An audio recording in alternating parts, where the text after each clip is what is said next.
Sabine Stoll, Professor Sabine Stoll, who is one of the most prominent researchers on language acquisition in the world, and specifically an extremely important pioneer in the study of understudied languages, or understudied is not a good name. There's a better, more politically correct term, which I'm blanking on.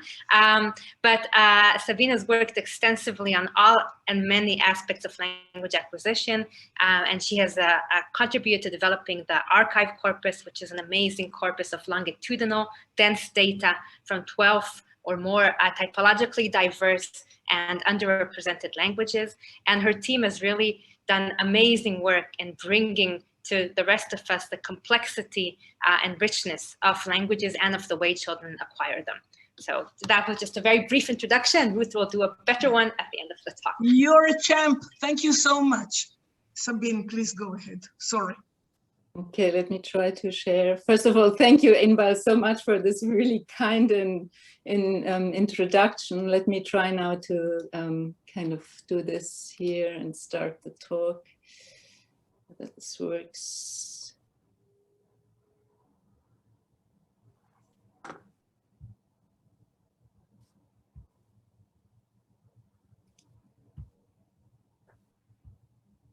Can you see my slide? Yes? Yeah, we see great. Thank you. Okay. So first, let me really warmly thank the organizers for this invitation and also the interest in my research. And so what I would like to do today is to show you my approach to language acquisition research and some of the research that we have been doing in my group in the recent years. So our main focus is on child surrounding language and child-directed language and its impact on learning. So we take a radical cross-linguistic and a radical, actually comparative perspective to understand how children learn their first language and why we do this, and take this comparative perspective will hopefully become clear during this talk. So in first language acquisition, the big question, so the big question that we all thrive to answer is, what enables children to learn language and how do they do it? So how do they get from here to there? So from not understanding language at all to being a productive and competent speaker who's able to express any thought with avenue constructions and expressions. So, well, actually, there are quite some steps involved. So if you take the newborn here, he first or she first encounters human language as sound waves, human voices, unsegmented and completely unclear what they mean. And slowly, slowly, then they start to carve out single units or words. And so they start segmenting the input. And then they need to attach meaning to these units. But again, individual words are not enough. So they need to generalize these units to more abstract categories, like nouns and verbs, and then learn about dependencies of these units in the grammars of their language. And this is actually an utterly difficult task, which is purely implicit and actually takes years. And for all this, infants strongly rely on the linguistic context and the input to build up their language. But what is actually language? So what do we really want to explain? And this question has been the major divide in acquisition research. So if we take the, well, garden path generative approach, then language is nothing else than grammar, a rudimentary system of rules. And actually the individual languages such as French, German, whatever languages we take, are just an epiphenomenon of this intrinsic innate ability, and they are intrinsically uninteresting, right? But if we really want to understand how children learn their native language, the questions of the individual communication system really becomes key. And also the individual languages become key. So we humans communicate constantly, but most other species do as well. But typically, species have only a single communication system. So some species might have some dialects, but in most cases, the systems are innate. So with an innate sound inventory, innate calls, with innate kind of meanings. There are exceptions for a few species that are vocal learners. But we humans, we are very different. We don't have just one system, but thousands of them, which are in constant flux and actually dynamic change. And in principle, any child can learn any of these human languages. So it's a big mystery how this is possible, that human minds are so open and flexible to deal with this incredibly, and it actually seems limitless variation of linguistic systems. And to understand this, we actually do need to understand this learning process involved in individual systems. So understanding, however, how children learn just one language does not necessarily translate to understanding how the child can learn another language with a completely different system.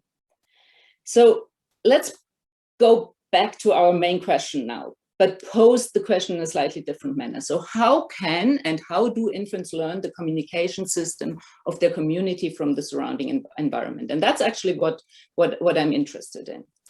Sabine, can I stop you now? Do you hear me? Yes. Hello, my dear. I'm so sorry to give you all this trouble, but can I introduce you 10 minutes late? Okay. Yes, I will just say a few words so the audience will know who you are. They have already heard what a brilliant speaker you are. But if you don't mind, I will just say that, can everybody hear me? Yes. Yes, okay. So I'm Ruth Berman and I'm sorry for the trouble. Everybody knows I'm not technically very gifted. Professor Sabine Stoll, you have already heard how creative and interesting she is. But just to give you a little background and let her drink some water, she is the head of the Psycholinguistics Lab and director of the Center for the Interdisciplinary Study of Language Evolution at the Zürich Center for Linguistics. Interestingly enough, she received her PhD from the University of California, Berkeley, in the acquisition of Russian aspect, which is one of the most difficult, complicated topics in the world. Since then, she has worked on just about everything from computational linguistics to causation and back again, including animal communication, acquisition of the lexicon and of grammatical categories, and a boggling array of other topics. As you will see today, her width is never, and breadth is never at the expense of depth.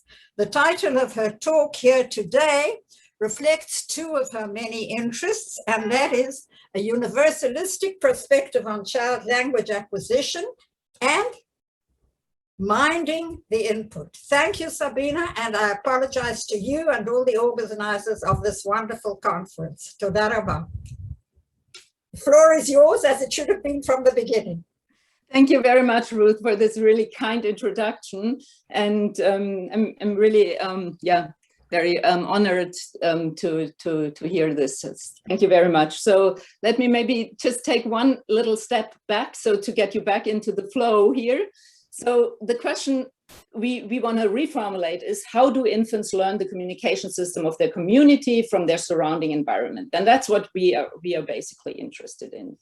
So what we want to explain is the following. So how is it possible that human infants achieve productivity and creativity, given that there's so many different systems and they can learn any of them? So what could help them in the acquisition process, or what is there anything that could help them? So is there anything in the languages of the world children can rely on? In other words, are there universal features of languages, or are there biologically grounded mechanisms or features that make this possible? And this is when universals come into play. So there are potential universals on different levels. So we have, on the one hand, linguistic universals, like potentially like, absolute versus statistical universals. Then we might have something like the defined features as introduced by Hockett. Or we could think about about merge, right? About the LAD, the language acquisition device, so the core feature, which is nowadays reduced to recursion. That might be one thing, will not help you too much to learn all the kind of individual parts of the communication system I will talk to you about, I just mentioned before, but it could be also parts of speech. Maybe there is a universal number of parts of speech, which is actually not the case, but we'll see that later, or features such as that are conditioned by our comprehension and production apparatus, such as, for instance, features in turn-taking, right? Or distributions, and that will be one of the issues I will talk about in the input themselves. So in the structural units, how the input is distributed. Okay, so what I'm interested today is how language universals relate to innate mechanisms that allow for language learning. And the focus is actually on input universals and pattern detection mechanisms. But first, let's entangle the input a little bit more and discuss potential universals and variation. So children have to learn their language, everything on all levels.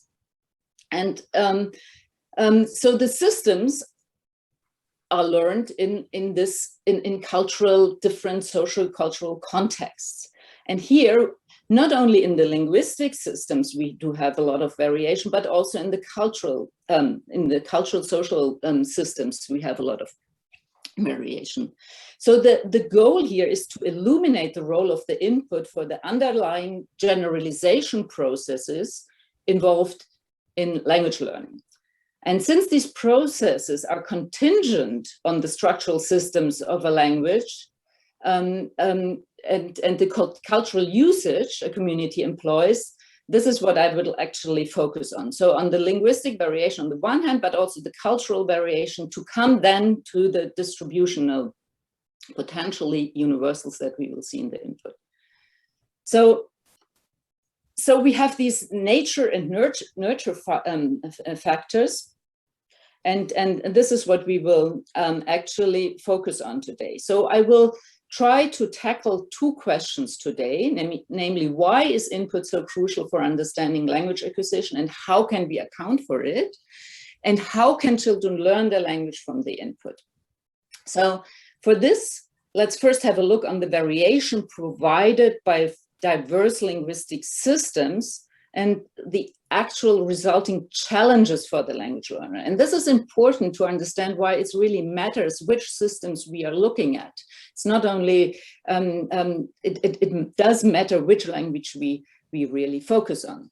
And then we move on to tackling some patterns in the input and their impact on learning.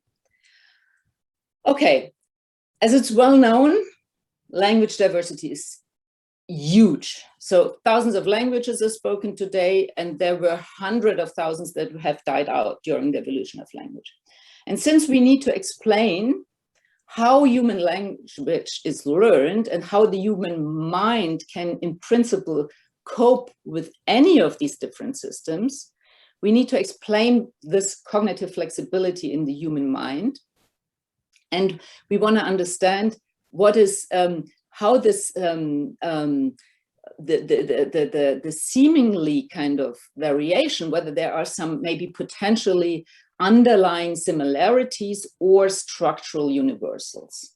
And actually, for quite some time, it has been assumed that there are structural universals in the languages of the world that actually then also would help children to learn their native language. But we know today that this was a premature assumption. And in fact, there are no syntactic universals. So the question arises, what can really children rely on?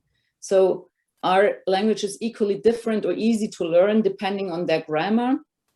And if we go a bit more into these structural universals, so as I said, there are potentially a few of them maybe, but they are very, very general, like something like negative markers. These are not syntactic universals, but structural universals. Negative markers, WH words, demonstratives, interjections, but on a more abstract level, there are very few universals, such as, for instance, we have no absolute phonological universals, but rather an unrestricted sound space. We have no universal types of words. We have no universal grammatical categories. So this linguistic variation is, in fact, in a way, a problem, right? So there are no, we have no substantial structural universals. So as I just said before, we need to explain how the human mind can in principle learn any of these different systems. And so are these languages equally different, difficult, or easy? Okay, so what is the impact on the learning? So how does system complexity influence the learning of a system? And we do know that system complexity varies across languages and across subsystems of languages. So not all languages are equally complex on all levels, or we couldn't even say that each language is as complex as the other as a whole. So what are the cognitive costs for the users in dealing with systems of different complexities? So does the number and type of elements in a system play a role for the learning, for the learner? So let's have a look at some concrete examples and their impact on learning and the challenges of learning before we really get into the systems themselves. So take phoneme inventories. So they range enormously. Phoneme inventories range from 11 to 144 phonemes in a language. So we have, in some Khoisan languages, we have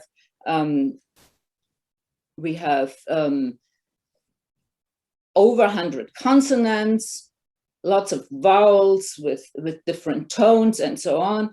But there are other languages where we have a very, very few of these units. So we have only 6 consonants, 5 vowels. So the challenges of the learner to extract these units from the input varies substantially in these two languages, right? We also know, for instance, that clicks, like in the Bantu languages, are learned late. So just learning the sound system of a language poses different challenges to the learner, depending on the system they are confronted with in learning. But the phonetic structure itself might have also an influence. So take, for instance, Danish with its large vowel system, which seems to be very opaque. And this is such an extreme case that, which was actually studied in a large scale project lately, dubbed as the puzzle of Danish, right? So in fact, it seems that really Danish children take longer to learn the system. And this might suggest that indeed not all languages are equally easy to learn, at least not on certain levels, right? Okay, let's have another look on extreme variation in morphology here. So the diversity here is huge as well. So verbal systems range from small inventories like English, where we have 3 synthetic verb forms, to medium-sized inventories in Russian, where we have, for instance, 100 verb forms, to big inventories like Chintang, where we have 4,800 verb forms, to actually really huge inventories like Archie, where there are more than 1 million verb forms. So again here, just imagine that the challenges of a language learner are super different.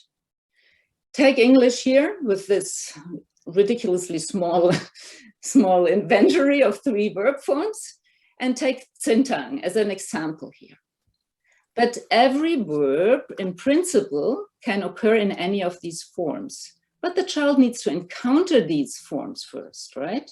So encountering 3 forms is a different challenge than encountering all the verb forms within all the morphological kind of variants of diverse stems. Just think about it as follows. Here, some verbs might occur only in 7, 8 forms, right? They hear them, right?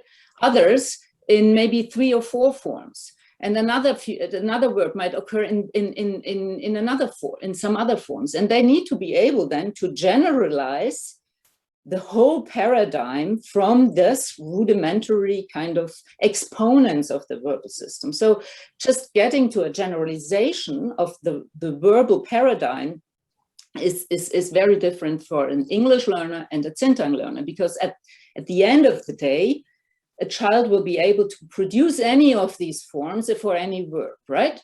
But how do they do that? So let's have a look at the impact on the child learner and what really they get in the input. So there's a strong impact on the distribution of forms children encounter in the input, depending on what kind of forms what kind of system they learn. So here we compared now the English verbal system with Chintang again, and we used a child longitudinal corpus where we extracted adult forms. So all the adult forms we found in the Chintang corpus, 95,000 verb forms, tokens, I'm talking about tokens here, and extracted the exact same number from the Manchester corpus, from so we had 95,000 verb forms from the Chintang corpus, 95,000 tokens from the Manchester corpus. And what we found, and then we looked at the different types children encountered. So for Chintang, children encountered more than 23,000 different types. Type counting as, for instance, I go, he goes, he went, or I eat, he eats, or so on. These are types, right? So most of them were hapak, so occurred only once, right? And the others were repeated. But for English, there are more, approximately 1,000 or so forms, types they heard. So the input is completely differently distributed, and the learning challenges to extract from this really immensely diverse input are super different. Okay. Now, we've looked at, I just wanted to make sure that you see and kind of, see the relation from the structural units to the actual input distributions. Okay, now let's go to the social cultural variation. So there's not only this linguistic variation we have looked at, but there's also social cultural variation and learning opportunities. So are there really social cultural universals of learning? Well, one presumably is interaction. So we know that children learn their language in natural interaction. So what are the commonalities here? So there are languages reported where there's close to no direct interaction from adults with younger infants than about a year. I haven't heard of any cultures where after a year they are not talked to, but even within the first year, it's presumably peers that talk to or interact with these kids. So we don't really know, because these are anthropological studies for which we do not have much quantification in terms of interaction with other infants. But let's just, the type of social cultural variation is huge. Have a look at here, just the climatic and social cultural environments, climate, housing situation, transportation, all that impacts on learning opportunities and interactions. So whether you are basically staying in a village, or you live in a very close kind of environment with your family, all that impacts on learning opportunities. And the consequences for that are consequences in exposure. So the number and the kind of interactions children are exposed to in their daily lives. And there's great research going on now in a great number of labs, also in Melissa Casillas has done quite some research on diverse cultures, so there is huge variation there. Alex Christier is working on that, and this is super important research that we really need to learn about. So about the opportunities and the variation in this interaction. But what is it? So the amount of input, is it really the amount of input that somehow matters, or what else is it? So I said before, cultural potential universal might be interaction. And what are interactions kind of made of? Interactions are made of turns, right? Children interact with their environment in turns. And actually, Zimmerman and colleagues in 2009 have shown that turns are more important than the number of utterances addressed to a child from an adult speech surrounding them. And what we then did is we disentangled child-directed speech and adult-directed speech. So Mila Feuerstein, a doctoral student in my lab, is currently working on that. It's work in progress here. And her hypothesis is that turn-taking in child-directed speech better predicts vocabulary acquisition than the proportion of child-directed speech itself. So really disentangle the general environment, and then you only look at child-directed speech and see what happens. And so she used data from 71 infants and longitudinally recorded with Lena. Lena is a device that records all data or all interactions over a whole day. You can do this, and then there are algorithms that account for child speech, child-directed speech, and so on. And what came out so far is that the average turn-taking counts are more predictive than the average child-directed speech. So which in turn, child-directed speech is more predictive than average adult-directed speech. Okay. So there are, to sum up here on these two parts, namely the structural universals and the cultural universals, there are few structural universals we saw, and there are few socio-cultural universals. That is not really what children can rely on, or to say, okay, if I know those, then I can learn language, right? Okay. Now let's disentangle the input even a bit more and discuss both potential universals and variation in a bit more detail. So children have to learn their native language, and we want to find out basically what really makes this input so important and special, and how do they really extract it from the input.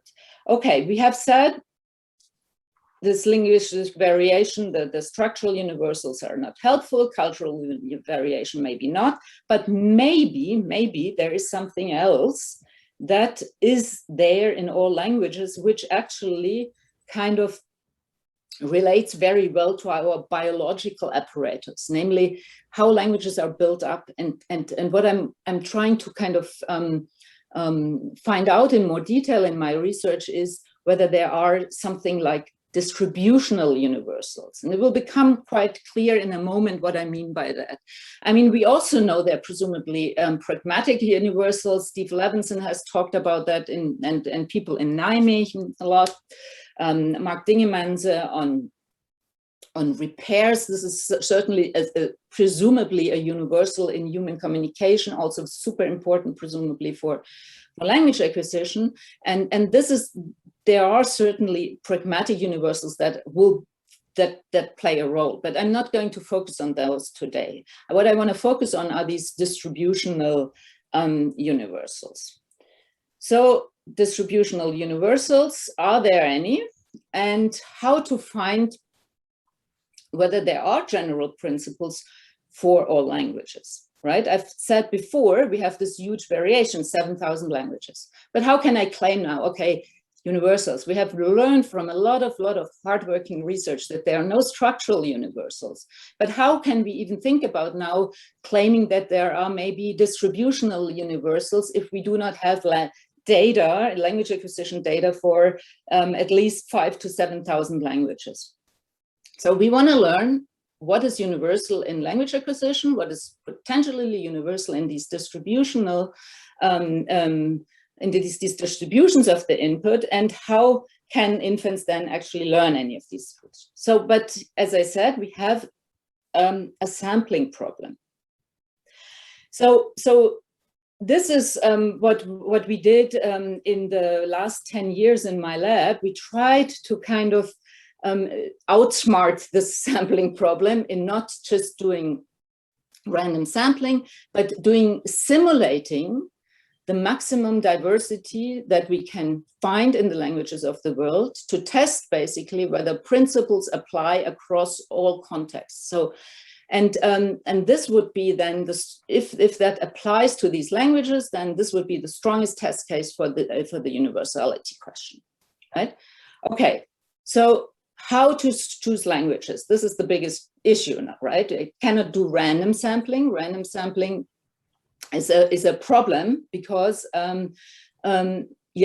if I might just pick a certain feature that children learn in a specific way, or I don't capture all variation, and in a different language it's completely different. So random sampling is not a good way. But so what we try to do is, so we try to build this database, which we call the active database acquisition of diversity, which was an ERC project that I've worked on with a number of colleagues in the last 10 years. It stopped 2 years ago. Yeah, it was finished 2 years ago. So, but we have, how did we do this? So how did we sample for languages? We took the two biggest typological databases, WALS and Autotype. And then, okay, we know that there are lots of potential features that could be of interest, but we chose 10 macrotypological features that are potentially interesting, well, for that kind of represent diversity on the morphological and some other levels. And then what we did, excuse me, we took these 10 features, sampled these two databases, and put them through a clustering algorithm, fuzzy clustering algorithm, to get 5 clusters of languages that are maximally diverse in these features.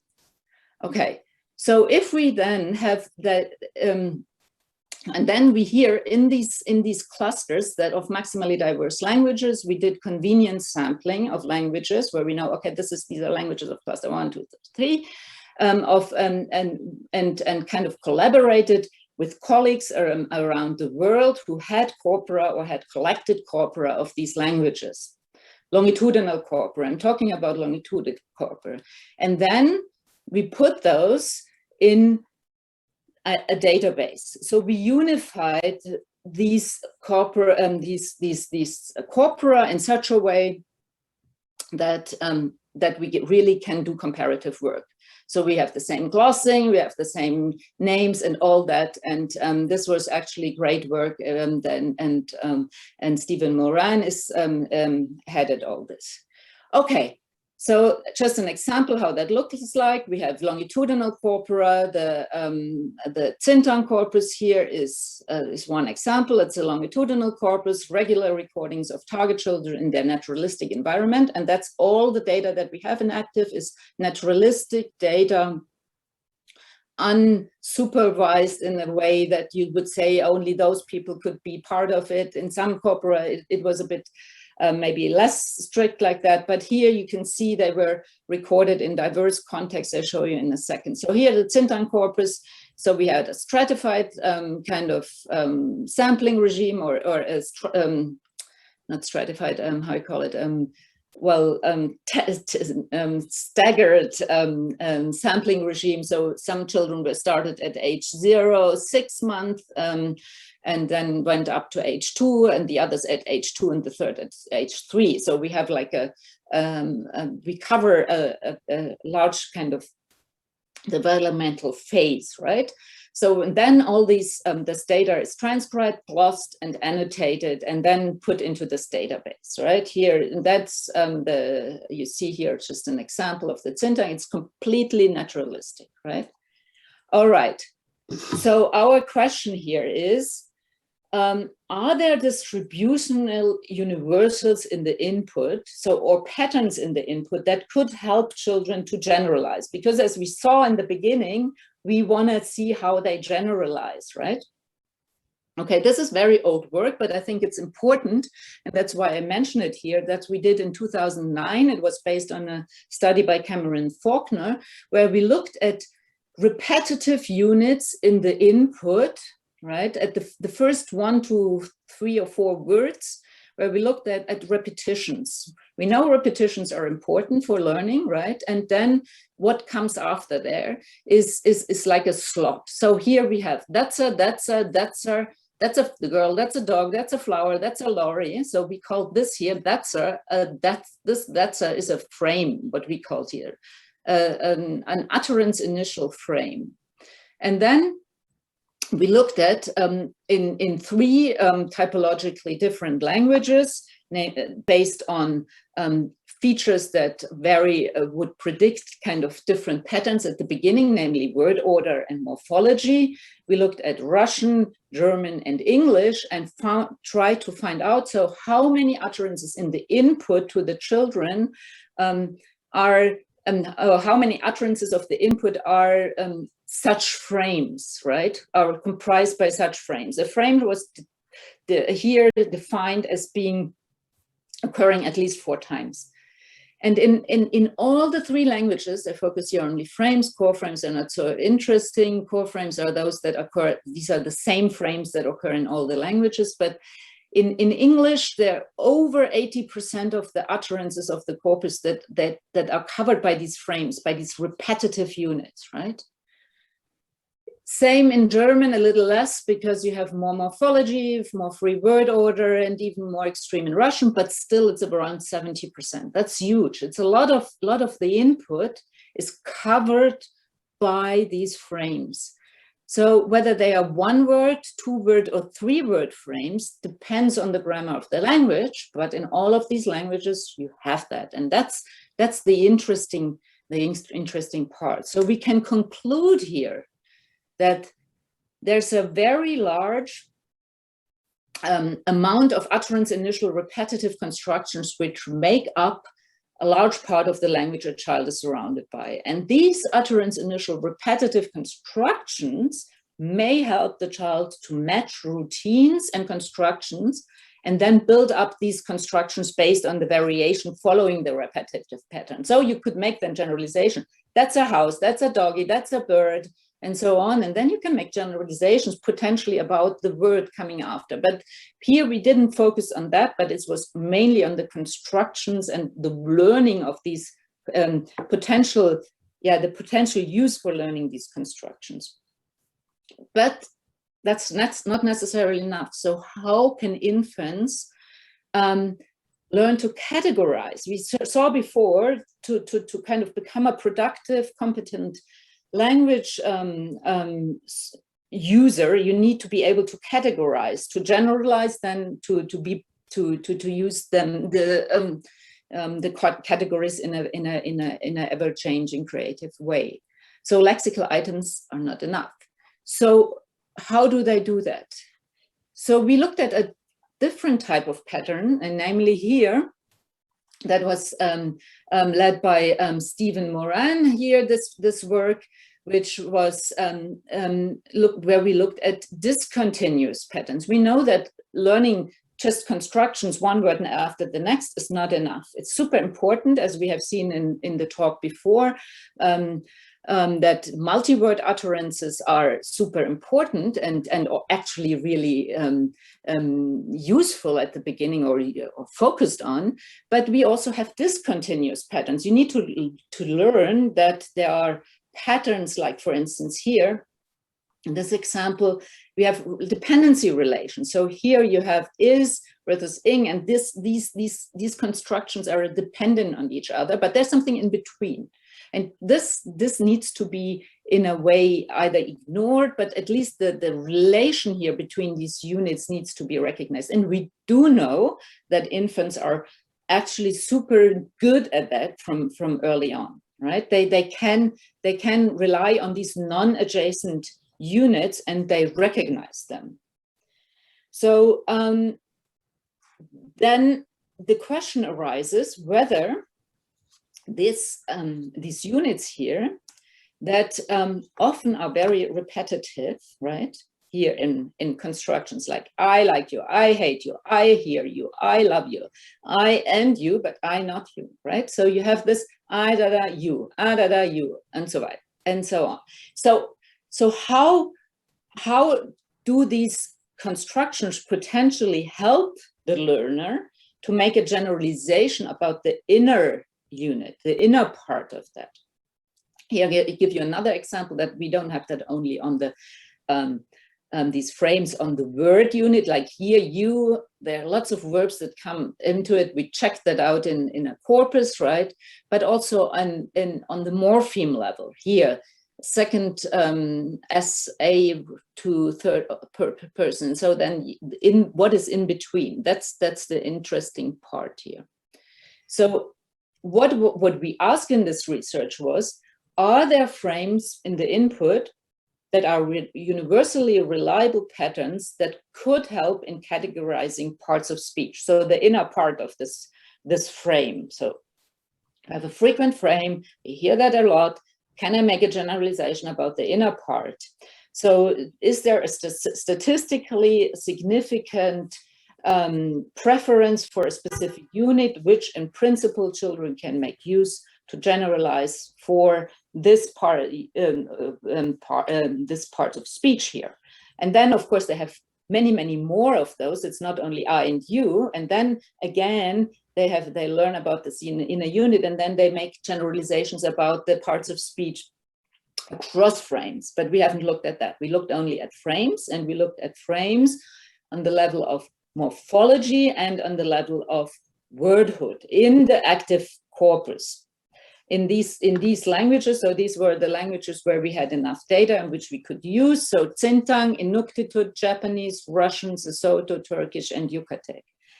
And interesting, what we found and what we actually expected is that on the word level, the accuracy of frames is not as high as on the morpheme level. In some languages, it's the same, but their morphemes and words often coincide. But on the morpheme level, for all the languages we looked at, you have a super high accuracy. And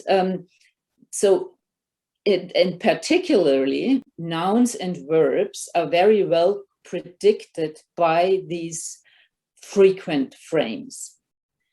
So the conclusion to that is that nouns and verbs can be categorized via these repetitive patterns in their surrounding morphemes. And this is something that is really interesting, because it shows you that in principle, and I think this is important, what we need to show is that in principle, children can make use of these different distributions. We know infants are super good in statistical learning, and I'm not going into that. We know that has been established by a lot of research in a number of super important experiments, but we haven't really known whether they can really find these patterns in the input to make actually these generalizations. And that's what we are trying to do here. Okay, but these are now, we have seen, okay, constructions, word initial frames, discontinuous frames to make generalizations about parts of speech. But what about meaning? I mean, they also need to detect meaning. And we know they do that from contextual learning. They know they see things in their environment and so on, but they also need to rely on the input. What actually does the input tell you, and what is the meaning of words? And that's determined by the surrounding words a lot. So what we asked here in this research is in this strand of research is, can meaning be inferred from the input? So are there distributional regularities in the input to infer meaning? And here there is support from the literature that in principle syntax helps in the acquisition of word meaning. But well, is that really so? Or is that really a necessary feature of the input? Okay, this is research that we've recently finished. That's a doctoral student in my lab, Guanghao Yu, who has worked on child-directed speech, asked whether child-directed speech is better suited for meaning extraction than adult-directed speech. So what we did is we took 3 large corpora, namely child-directed speech in the Manchester corpus, 3 million words. Sorry, I forgot to cite that here. The adult-directed speech of the British National Corpus and written language in the British National Corpus. These were the corpora we looked at, we tested, wanted to test whether causative meaning of verbs in English can be easier extracted from child-directed speech or in a different way than in these other corpora. So when I talk about causative meaning, I'm talking about lexical causatives now. I'm talking about verbs like hit or whatever kind of lexical. Transitive drop. Exactly. Kill. So these they have no markers, right? How can children generalize the general meaning of causatives from the distributions in the speech? That's what we were interested in, and we looked at, basically we wanted to find out whether it is just the raw words and the distribution of raw words, or whether it's actually syntactic levels that are important for generalizing these lexical causatives. And so what we did is we used a machine learning approach using actually an word embedding algorithms, and we had a set of prototypical causatives and looked how can they be generalized from the input in child-directed speech versus child-directed speech versus adult-directed speech versus written language. And actually what we found is that in child-directed speech, it's enough to look at the raw utterances. So the raw utterances themselves are enough to generalize or to generalize the meaning of lexical causatives. Whereas in adult-directed speech and in written language, syntax was necessary. So that was the main result of this research. But interestingly is that these distributions surrounding the words in these different corpora in child-directed speech, the meaning of the words was enough. Then we went on and looked at the different contexts. So in the actual context, how they were really differently distributed. And here what you have is, we looked at the nominal proportion surrounding the verbs in windows surrounding the verbs. So here the red ones is child-directed speech, the green one is adult conversation, the blue one is written language. And what we found is that a nominal proportion surrounding the verbs is much higher in child-directed speech than in the other two genres. And if we look at the parts of speech surrounding, first of all, at the entropy of the nominals in child-directed speech and adult-directed speech versus written language, we found that the entropy of nominals is much lower. So there is more repetition going on in the nominals in child-directed speech of the nominals, right? That is presumably another reason why it's presumably easier to generalize that. And then that also, we looked at the entropy of parts of speech, and again here that was lower in child-directed speech. So it's more predictable in child-directed speech than in the other two genres. Okay, but this was only analyzing the input, right? Child-directed speech, adult-directed speech versus written language. But what about actually the infants, right? So how do they do this? So do children make use of these distributions, and do adults adapt to the infant's behavior? So that what we did here is, again, we used the Manchester corpus, which is, this is the age range here that was recorded every 3 weeks, and they had 12 children in there. And we looked at again at lexical causatives in the input, but this time in the input, child-directed speech versus child speech, and used again the skipgram word embeddings to generate actually vectors that represent the semantics of words. And then we looked at the networks of causatives over time, how they develop in children, and how that looks like these networks in adults. And what we find here is, well, over time, of course, that's what we would expect in infants here. This here is infants. There's an increase in the complexity of networks, and the same is in the adults, which you cannot see in this graph, but the adults are always a bit more complex than the infants.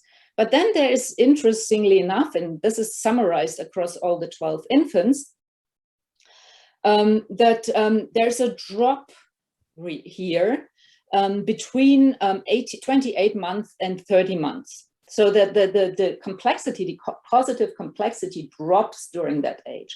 And slowly later, in the adults, like a month or two later, they do the same, and then it takes up again. So it seems that yeah, there is not only like an imitation of complexity or an increase of complexity, but also in the adult child-directed speech, there seems to be an adaptation in the use of semantics to the child when they see that the child gets suddenly a bit less complex in their use, and they adapt to that. So that seems to be the result of this research. And this actually now brings me to the end of this talk, is to kind of wrap up here, is to answer, try to answer why is the input so crucial for understanding language acquisition, and how can we build in our research. And I think I try to show that that the variation is so big, and we need to really explain this variation to make generalization about language acquisition, and not only about the acquisition of one language. And we need to account for maximum variation as found in human language. And one suggestion, or one solution that we propose here is the maximum diversity approach, which allows you to look at languages which differ in a lot of these variables to an extreme degree, a maximum degree. And if we find similar patterns, similar distributions in the input, that allows us then maybe, or hopefully, to come closest to something like universals, or both in the input distributions and also in potentially in the mechanisms. So then, concerning the question, how does the input really impact language acquisition? Well, it seems that really there are some distributional universals in the input based on the sample that I've looked at. And these are there on various levels. So on the construction level, on the more discontinuous level of frames, a la Mintz and Moran et al., and also in the distribution of words, as we have shown with this latest approach using word embeddings here to extract causatives. So to make use of the causatives to potentially extract the meaning of words. These are all the people then to thank for contributing their data, their longitudinal data. Without them, that wouldn't be possible. Database people who have really did a tremendous job here, and then my current team, who is great inspiration. And thank you very much for your attention.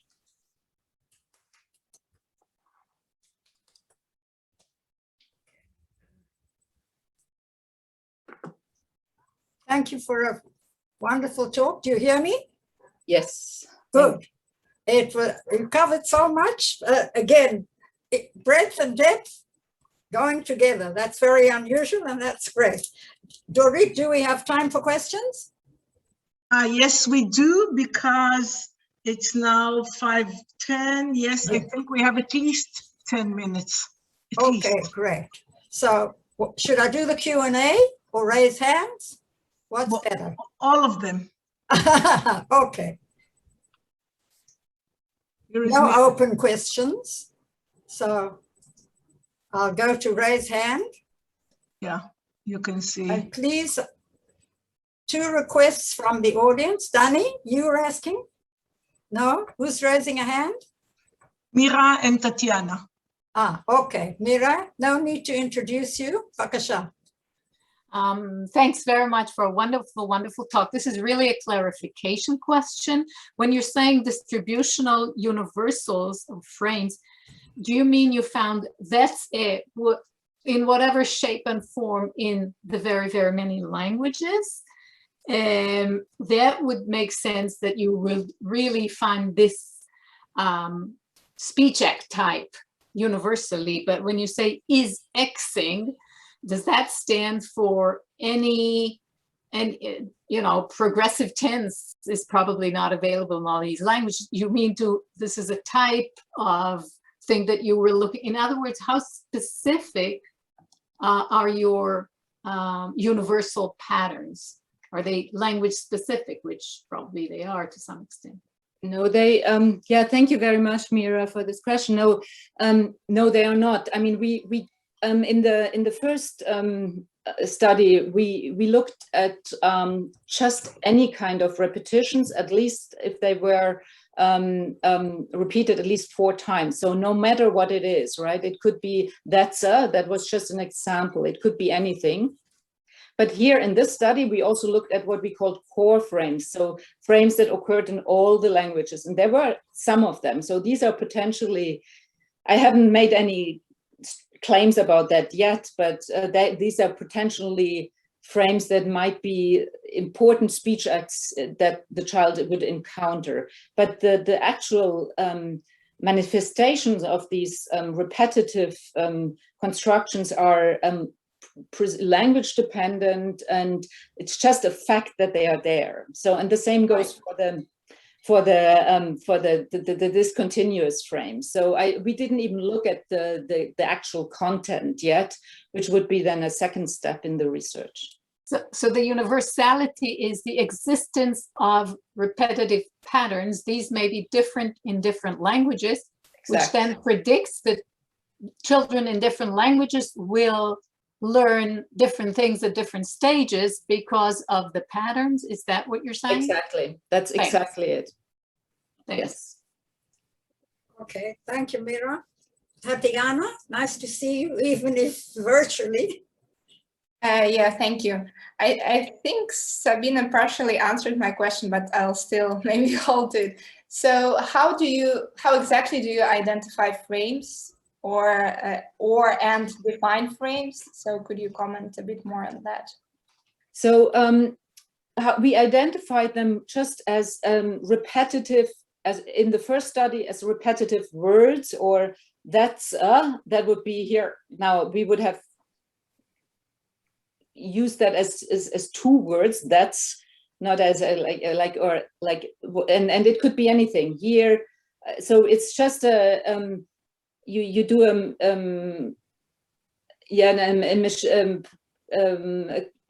a search across the corpus where you find these repetitive units, right? You can do that in principle across morphemes, across words, or anything. So it's purely formal. And then the interpretation itself in the frequent frames, where we really looked at the categorization, we looked at what kind of parts of speech was then in between, and how predictive is this. And so how much statistical learning in principle can infants do and extract from just these repetitive frames then about the content in between these 2 units. Mm-hmm. Okay. Could I add something here, or add a question here? Okay. Dorit, I can go in without raising my finger? Of course, you're in the chair. Okay. Firstly, in Hebrew, we have the same pattern. It's just ze, this, that, it, which Mina did her MA thesis on actually, and whatever, you know, a locative or noun or whatever. But I wanted to ask you if perhaps this is not so much a linguistic frame as a functional frame, and then would it apply across languages? Because this seems to me to function for what Brunner early on called the kind of pointing device used by by caretakers for instructing children, for showing children, you know, that's and pictures and so on. So I wanted to ask if this applied across non-industrial cultures where the language acquisition is largely peer-oriented or through the siblings.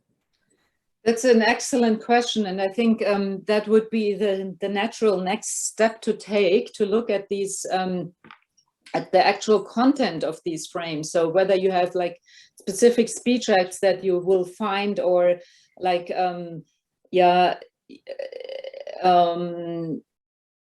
frames where you are repetitive constructions where you like your pointing example, right? Where you have that across languages, but we haven't looked at that yet. That is our plan on the next level, to see whether there is actually also universal kind of content of communication. So and the declarative act or referential acts as illustrated by this frame, that's or Erte in Russian, or das ist eine. In Hebrew. Presumably you will find that anywhere, at least not necessarily in a teaching context, but then maybe in a repair context, when the conversation partner wants to correct something. So the context when these constructions occur might differ depending on the culture, but I would strongly assume that you will find some of them in all cultures. Thank you very much. Okay. Any other questions? Somebody raising their hand? I'm not sure we have time, because I think we have to go on break. We are a little late. Mea culpa. Amit, would you like to? Yeah, a quick one. Yeah. Amit? Thank you. So I think excellent and very interesting talk. Thank you for that. So I think, you know, if one were to hold kind of the impoverishment of the stimulus argument, then your work shows a very decisive counter evidence against that, in that the input is in fact rich and allows one with the proper learning and proper statistical tools to actually extract a lot of what may appear at first glance to be very noisy.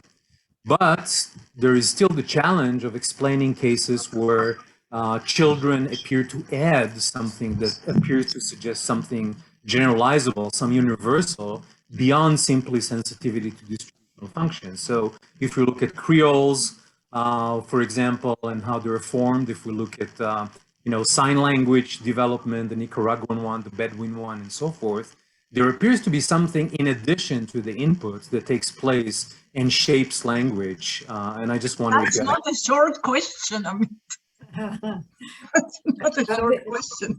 Sorry. Sorry. Okay. What do you say, Dorit? We should cut it off now? Sabine, please, if you can provide a short answer. Just maybe 2 sentences. Yes, I totally agree. And of course, this is, I would never claim that they just learn that by heart. What they then do, they immediately use these units, but to combine them. And we haven't touched about that yet, but that's the idea also behind this distributional learning, then, where you, when we talked about the meaning extraction of the causatives, you do not have then always the same words around, right? It's just similar words that are in a certain semantic field, and you will find generalizations in child production from earliest stage on. So they are not just parrots who kind of repeat the constructions they extract from the input. And but that's as you said, it's a completely different talk, which I probably refrain from now. Thank you. Thank you.